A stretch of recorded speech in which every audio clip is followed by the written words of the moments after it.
तो देखिए आज हम शुरू करेंगे टेंस रूल। किस चैप्टर का? वॉइस का। पिछले क्लास में हमने वॉइस का डेफिनेशन और उसका प्रकार और उसमें कौन कौन सा महत्वपूर्ण बात था उसको हमने बता दिया। तो वॉइस में क्या बताए थे? इसमें दो कंडीशन होगा। कितना कंडीशन? दो कंडीशन, जिसमें कि एक कर्ता खुद कोई काम करता था, नहीं तो कोई काम आकर कर्ता के ऊपर होने लगता था।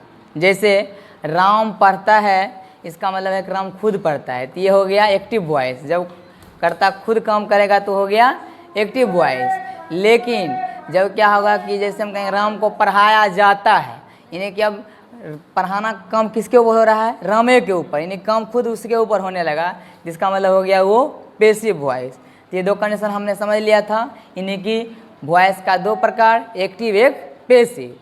तो जनरली एग्जाम सब में होता है क्या है कि एक्टिव सेंटेंस दिया हुआ रहता है, उसको पैसिव में बदलना होता है।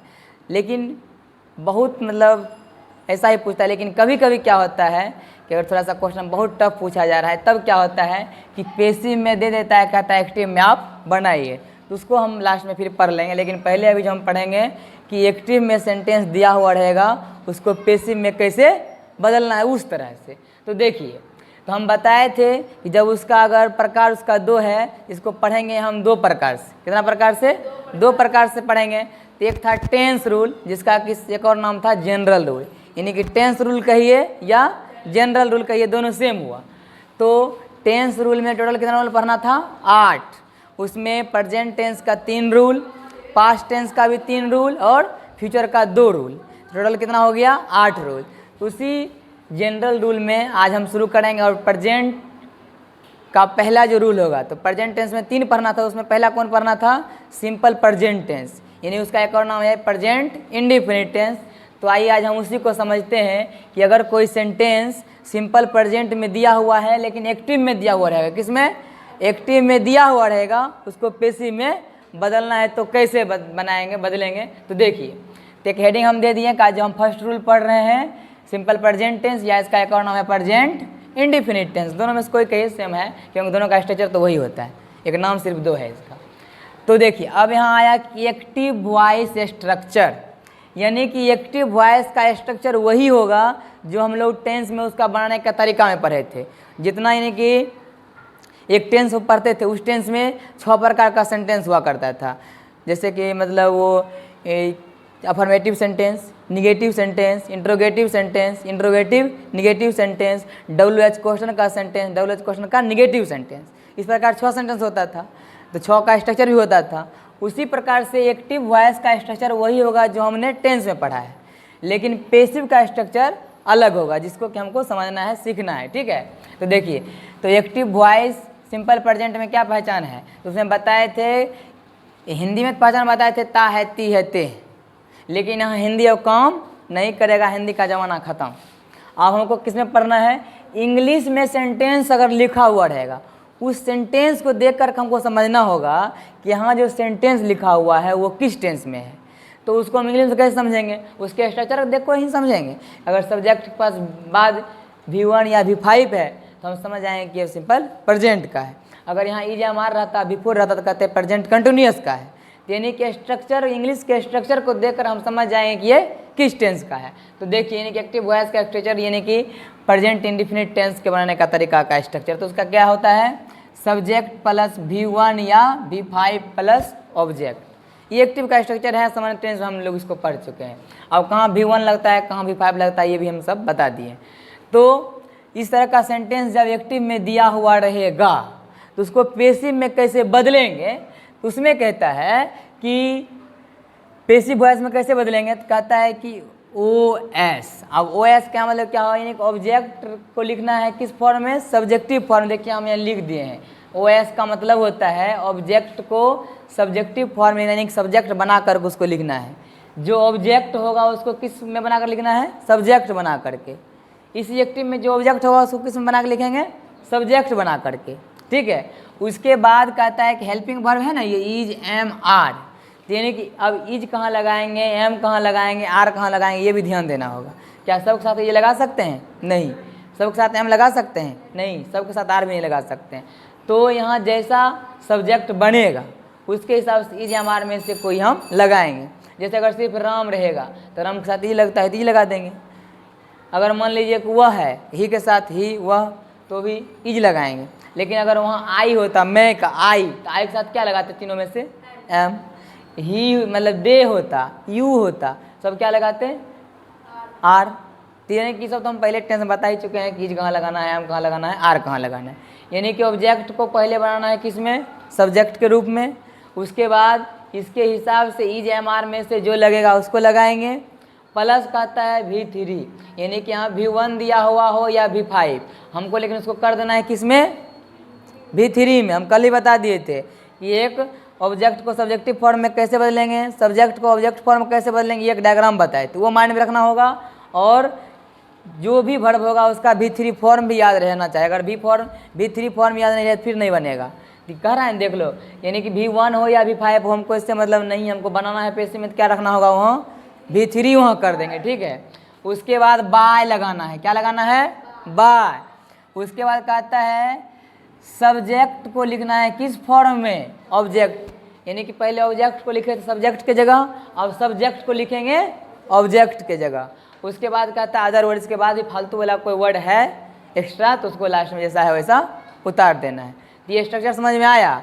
इसमें मेन इसका मतलब ये हुआ कि हमको सब्जेक्ट और ऑब्जेक्ट खोजने के लिए आना चाहिए। तो हम जनरली ये बताए थे कि जो शुरू में होता है वही सब्जेक्ट होता है। शुरू का जो मतलब वर्ड होगा वो कौन हो गया? सब्जेक्ट। और जो ऐसे तो कहा जाता है कि मतलब लास्ट ही नहीं, क्योंकि इसके बाद अदर वर्ड भी आ सकता है। तो ऑब्जेक्ट मतलब ढूंढना होगा। तो ऑब्जेक्ट ढूंढने के लिए हम टेंस में बता चुके हैं नहीं कि क्या लगाकर सवाल पूछेंगे, तो जवाब जो आएगा उसी को हम लोग ऑब्जेक्ट बोलते थे। ये नहीं कि जो सबसे लास्ट में रहेगा वही ऑब्जेक्ट होता है, इसके बाद भी तो कोई अदर वर्ड हो सकता है। ये नहीं कि जो सबसे लास्ट में अदर वर्ड है उसी को हम सब्जेक्ट मान लेंगे, ऑब्जेक्ट मान लेंगे, ऐसा नहीं है। हम क्या लगाकर सवाल पूछेंगे, जवाब में जो आएगा वो मेरा ऑब्जेक्ट हो जाएगा, ठीक है। तो इसमें सब्जेक्ट और ऑब्जेक्ट को ढूंढना पड़ेगा। सब्जेक्ट जनरली कोई भी ढूंढ लेता है, सब्जेक्ट को कोई भी ढूंढ लेता है, क्योंकि सब्जेक्ट हमेशा कहाँ रहता है? किसी सेंटेंस के शुरू में ही उसको कोई ढूंढ लेता है, लेकिन ऑब्जेक्ट कभी बीचों में आता है, कभी लास्टों में चल जाता है। तो ये यहाँ समझना होगा। अब देखिए कि ये हम सब्जेक्ट, इसका मतलब बता दिए OS का क्या मतलब होता है। तीनों को ऑब्जेक्ट को लिखना है किस फॉर्म में? सब्जेक्ट के फॉर्म में। यहाँ SO का मतलब सब्जेक्ट को लिखना है किस फॉर्म में? ऑब्जेक्ट के फॉर्म में, ये याद रखना है। अब देखिए यहाँ कुछ सेंटेंस दिया हुआ है एक्टिव में, किस में दिया हुआ रहेगा? एक्टिव में दिया हुआ रहेगा। AB का मतलब एक्टिव वॉइस, ठीक है। PV का मतलब पैसिव वॉइस। एक्टिव वॉइस में दिया हुआ रहेगा, हम उसको क्या करेंगे? पैसिव वॉइस में चेंज करेंगे, बदलेंगे। तो देखिए तो कैसे बदलेंगे। तो सबसे पहले एक्टिव का स्ट्रक्चर देखते हैं। तो पहले सेंटेंस क्या है? Ram writes a letter. Ram यहाँ सब्जेक्ट है तो सब्जेक्ट कहा। उसके बाद V1 या V5, तो यहाँ V5 है। उसके बाद ये स्टोरी ऑब्जेक्ट भी मिल गया, तो क्या सिंपल प्रेजेंट का सेंटेंस ये है? बिल्कुल है, क्योंकि सिंपल प्रेजेंट का पहचान एक सब्जेक्ट होना चाहिए, उसके बाद V1 या V5 में से कोनो एक होना चाहिए, उसके बाद ऑब्जेक्ट होना चाहिए। हमको सब्जेक्ट भी मिल गया, V1 V5 में से एक V5 भी मिल गया, ऑब्जेक्ट ए स्टोरी भी मिल गया। जब ये तीनों चीज़ मिल गया इस पर, इसका मतलब ये सिंपल प्रेजेंट का ही है, ये हम कन्फर्म हो गए। जब कन्फर्म हो गए कि ये सिंपल प्रेजेंट टेंस का सेंटेंस है, तो आराम से इस रूल पर हम इसको क्या करेंगे? बनाएंगे। अब देखो, तो फर्स्ट टाइम जब बनाएंगे तो कहता है कि ऑब्जेक्ट को लिखिए, लेकिन किसके जगह पर? सब्जेक्ट के जगह पर। तो अब बताइए कि हाँ ऑब्जेक्ट क्या है? A story. क्या हो गया? ऑब्जेक्ट हो गया, ठीक है। इसको लेकिन लिखना है कहाँ? सब्जेक्ट। सब्जेक्ट शुरू में रहता है कि बाद में? शुरू में। तो यहाँ इसको लिख देंगे शुरू में। अब एक बात बताइए कि जब इसको शुरू में लिखेंगे तो यहाँ ए स्टोरी लिखा हुआ है, यहाँ छोटी है, यहाँ छोटी है दे कि बड़ी है दें? बड़ी है, क्योंकि ये यहाँ लास्ट में था तो मतलब बीच में था, छोटी है था। लेकिन जैसे इसको शॉर्ट बनाएंगे तो किसी भी सेंटेंस का पहला जो लेटर होता है वो कैपिटल होता है, इसलिए यहाँ देंगे ए स्टोरी। हो गया ना? A story. कहा कि ऑब्जेक्ट को दे देना है सब्जेक्ट का स्थान पर, तो हम ऑब्जेक्ट को दे दिए सब्जेक्ट का स्थान पर। कहता है कि जैसे अब आगे बढ़ते हैं तो कहता है कि इज एम आर में से कोई एगो लगाइए। तो यहाँ एक कहानी है, ए स्टोरी मतलब एक कहानी। एक कहानी के हिसाब से बताइए इज लगाएं, एम लगाएं कि आर लगाएं? इज लगेगा, तो चलो ये कहाँ इज लगेगा, तो इज भी हम लगा दिए, ठीक है। A story is. उसके बाद कहता है कि V3 लगाना है। क्या लगाना है? V3। अब ये बताइए यहाँ राइट V5 है, यानी कि राइट का V3 क्या होगा, रिटन या राइट हैंड, ठीक है। यहाँ क्या हो जाएगा, right hand, WRITTEN, right hand. V3 देना, हम कहे V3 याद रहेगा तो बनेगा, नहीं तो नहीं बनेगा। राइट का V3 राइट हैंड तो हो गया। अब कहता है कि बाय लगाइए, क्या लगाइए, बाय। तो यहाँ क्या लगा देंगे, बाय, जो कह रहा है बस उतने कम करना है, बाय लगा दिए।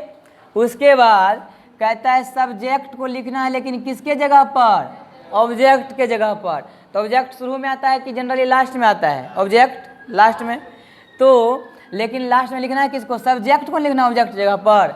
तो बताओ किसमें सब्जेक्ट कौन है, राम। तो यहाँ क्या लिख देंगे, राम, बन गया। ये एक्टिव में था, इसको हम पैसिव में बना दी, ठीक है। अब ये कुछ सेंटेंस तुम लोग से बनेगा, बन जाएगा, बोलो। अगर बन रहा है तो कुछ बनाइए, फिर हम आगे हम बताएंगे, ठीक है। तुम लोग तब तक बनाओ।